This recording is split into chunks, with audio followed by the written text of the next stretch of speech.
Hello and welcome to this COP28 video. I'm delighted to be joined by Louisiana from EQ Investors. How are you doing today? I'm good, Natalie. Thank you for having me. You're very welcome. We're really excited to hear about your views on all of the announcements that have been coming out. So, what has stood out for you in terms of we had a flurry of announcements over the weekend, including the Loss and Damage Fund. Then yesterday on Finance Day, there were quite a few more. What's been a key point for you? Yeah, I mean, this COP has been it started off in a controversial setting, really. And I actually have, because of my parents, used to live there. So I know the culture quite a lot. And it is a weird place to host a climate change conference. And when I got into it, I was quite open-minded and I thought, it might help us from moving away from this kind of polarized view of having, the oil and gas and the polluters on one side and then the green movement on the other side, to kind of bring those together. But unfortunately, I feel like that's not really what's happened. And in fact, it's kind of increased some polarization and polarizing views, which is a shame. So I think that's the kind of missed opportunity. What I'm talking about here mainly is the fact that there's been some debate over the explicit integration of fossil fuel phase out or down and the timeline of that in the final agreement. The COP CEO, really, Sultan Al Jaber, was, seen on video to somewhat contradict the need for fossil fuel phase out, as well as have certain private meetings around private oil and gas contracts. So that's a bit of a shame. But I still think that this outcome, or this anticipated outcome of COP28, of including and explicitly including fossil fuel phase out or down of all oil and gas and coal and untouched climate, is still on the horizon. Somehow, I think maybe the justification now that's coming out of this controversy might lead the likes of the CEO to actually take a more proactive stance. So Mm. I'm positive about it.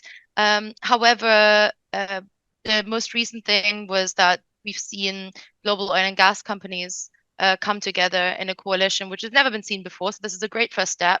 But again, the focus was not on phase down and anything to do with their scope 3 emissions, which is the production of their fossil fuel related products, but about the way that they're producing it, the scope 1 and the scope 2, and reducing that impact.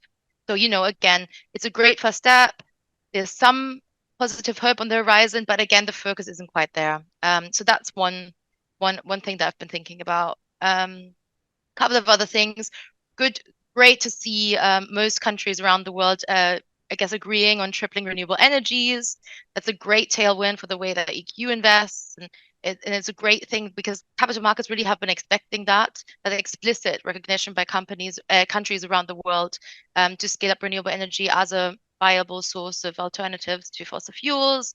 And we're excited to see that mass allocation against this. And then further on that, I think we've seen a couple of announcements on financing, but I think they're just nowhere near where we need them to be. But COP's not done yet, so I keep my eyes peeled. Yeah, that's true. We're not even halfway yet. But just to touch on some of those points, yeah, this has been sort of controversial from the start, hasn't it? Where it's taking place, and those comments at the weekend, and we saw yesterday the COP28 president, double down on some of those references to science, saying that they're always being led by the science. But you mentioned before some research around the oil and gas contribution to renewables, and there's not a lot there, really, is there? No, not really. I mean, so look, we are an open-minded house, and we're also guided by the science. And what we hear a lot in the news, and what our clients are coming to us with, is, it's good that we're getting challenged, but that's why we do our own nitty-gritty research. And the challenge is often that we say, okay, we don't back the oil majors in our sustainable portfolios. We just do not invest in them. And why is that? And some clients say, they do have a role to play in the renewable energy scale up that we're seeing. So, we took it to the numbers. We made that, we did look at exactly how much these oil majors play in the general grand scheme of renewable energy capacity increase. And that's in the scale of like 3%. and it's just not 3%, 10%, depending where you go. But it's just nowhere near the, I guess, messaging that some oil and gas companies are having with clients or the general market. Mm. And that's why we were really hoping for the collaboration that just came out to focus in part, of course, on the operational footprint because methane is a massive problem, but also to put more numbers around that renewable energy support that these companies with massive cash flows could indeed support. But unfortunately, that wasn't the focus. So, you know, we're still quite strong in that they don't fit within our investment mindset and that there's a huge risk attached to them as and when these policies are getting rolled out. We've seen one, I don't know if you saw this, but the US launched a very strong commitment to phase out methane emissions on their local oil and gas. That just was launched this week. And those companies in the US that are local producers will be hit by significant needs for capital expenditure to update their operations if they're not yet aligning with net zero goals. So this is again one of the reasons why, there's massive massive climate risks that we want to avoid, and we're comfortable with that so far.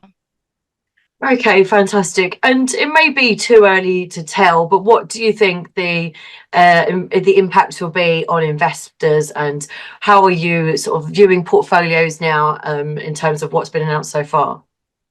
Yeah, so the first, I guess the first takeaway is that the main outcome of COP is the final agreement, which we don't have yet. In whatever form, any reference to phase down or phase out of fossil fuel will manifest climate risks that we are anticipating in the market, that other investors are anticipating in the market. It will increase justification for having net zero aligned portfolios. It will therefore it will increase, I guess, the support for sustainable investors, which is what we'd like to see. Separately to that, the renewable energy commitments that have already been made are a massive tailwind in terms of investment. Investments make investments, right? So that's a tailwind that we've been anticipating along the same lines of the Inflation Reduction Act and what's happening in Europe. So again, very welcome, and again, supporting the types of businesses that we hold, which is great to see. One thing which I would like to see more of is more decisive action on emerging markets. While actually emerging markets have been talked about a lot this COP, if you actually look at the climate flows that have been happening, let's say over the last 2 years, only 2% went to developing nations. And we all know that they unfortunately bear the biggest burden of climate change impacts. Therefore, great to see the loss and damage fund, which only, it's kind of proof of concept. It's a good news, but it's a proof of concept. It's very small flow still.